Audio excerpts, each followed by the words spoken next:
Welcome back to Road Trip, part 2 of our Grand Canyon day hike. The Bright Angel Trail is longer than the South Kaibab Trail, but with less elevation gain over a longer distance, it is slightly less strenuous than the South Kaibab Trail. After we rested and had lunch at the Phantom Ranch, we finally gathered our stuff and started back down the trail.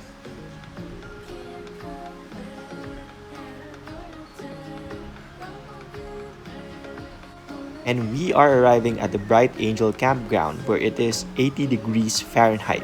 As a general rule of thumb, temperature increases by 4 to 5 degrees Fahrenheit for every 1,000 feet drop in elevation. That means you can expect the temperature at the bottom to be about 20 to 25 degrees warmer than at the rim at any given time. The campsites, each with a picnic table and fire ring, can only be reserved through a backcountry permit request. You then select and occupy one site per group, display permit on tent, and store your food in ammo cans. Hey, Colorado River! We're going up to Bright Angel. 12:30. Wish us luck.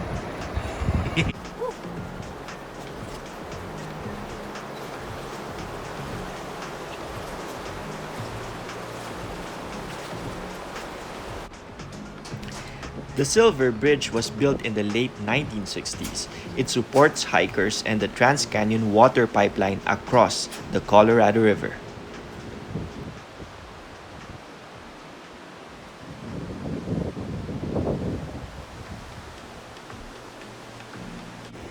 The National Park Service has just reopened the Silver Bridge to all foot traffic after being closed for several days. As always, rangers remind hikers and backpackers to plan ahead and check the park's website for updates on trail closure information. For long sections between the bridge and Pipe Creek, loose sand makes up the trail. Our legs felt like jelly as we struggled through the sand and up the few small rises along the trail, and that sucks.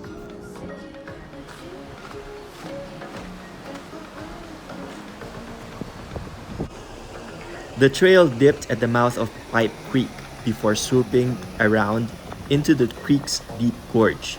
The creek itself was small and pretty as it dropped from one pool to the next over hard basalt.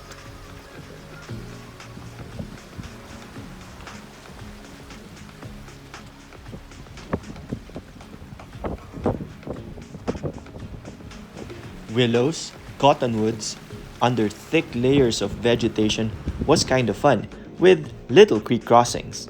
And then, a good view of the rim showed up.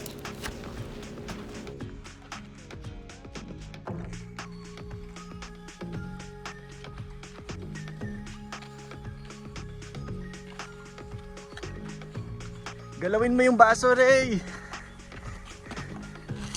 Yay! We are now here at the Devil's Corkscrew with its grueling, exposed, and daunting switchbacks.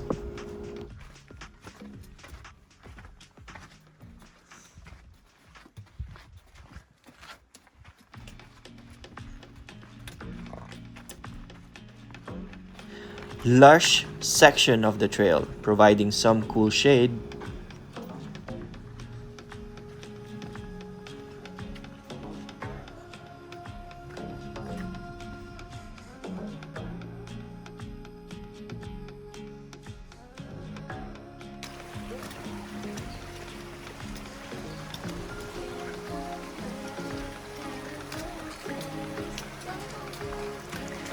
We are now entering an area of the Grand Canyon that is an oasis in this dry and arid landscape.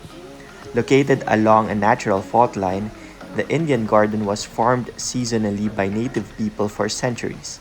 In the 19th century, prospectors and cattlemen frequented the area because it contained reliable and abundant sources of water. Today, visitors use the Indian Garden as a resting place from the heat of the canyon.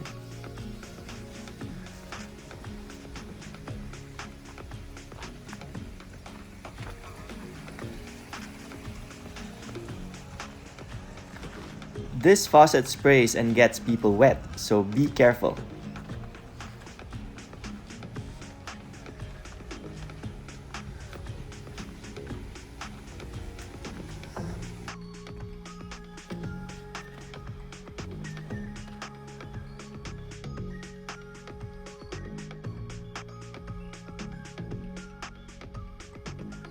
Please stay on the trails.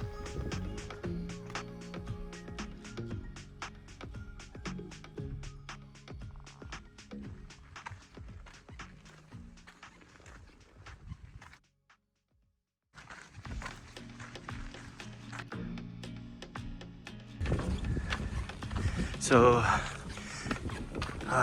we're going up now, and it's starting to get chilly.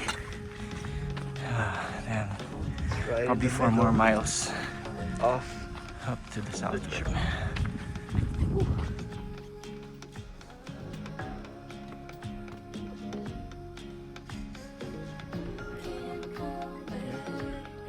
At this point, you look up at the rim, and it's just a giant wall of rock. It looks nearly impossible to hike up. I had this weird combination of excitement and dread for what was still to come.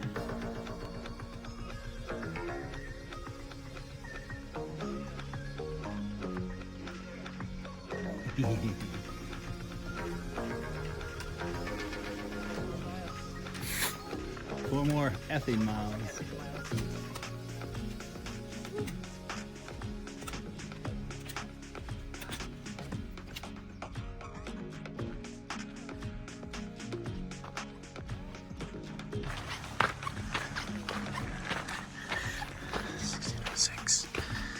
Yeah.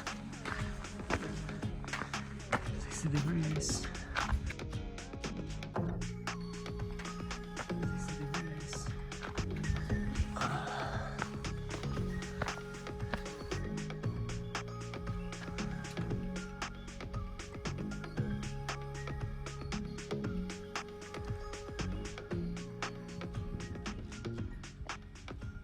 Come here. Come here.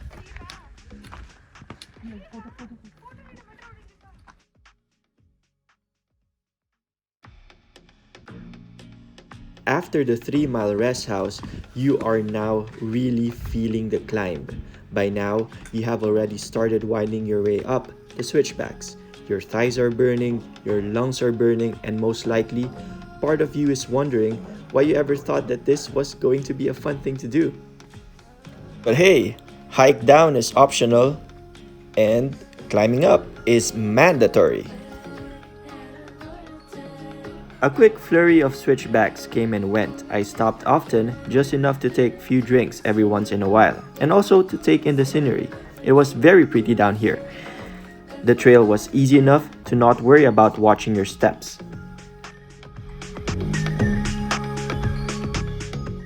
Just keep putting one foot in front of the other, and eventually you will reach the top of the Bright Angel Trail. Like 0.7 miles to Bright Angel Trailhead. So I just passed by that 0.7 mile tunnel. Whew. It's getting cold. Even colder when you stop. Sunset. Alright. See you in a bit. What makes hiking the South Kebab and Bright Angel Trails so hard is the elevation profile. By the time you get to the Colorado River, your legs are already fatigued. Those same muscles now have to get you back up to the rim. This is a true test of your endurance, and you need to come prepared. The best months to do this are in the spring and fall. The summer is the worst time to attempt this as a day hike because of the soaring daytime temperatures.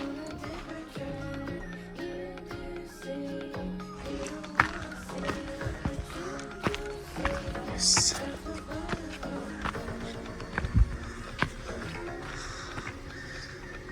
Welcome.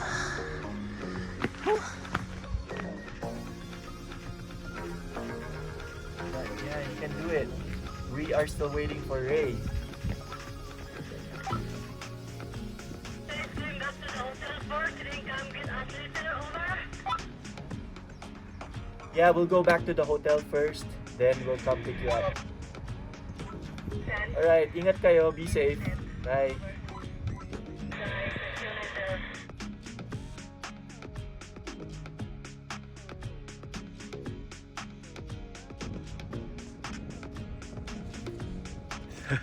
Holy cow! Surprise! So bushwhacking to the parking lot now.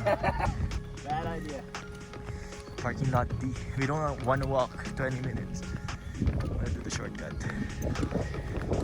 Hey, 6 o'clock something. Right here at the backcountry parking lot. Oh, nice to be back.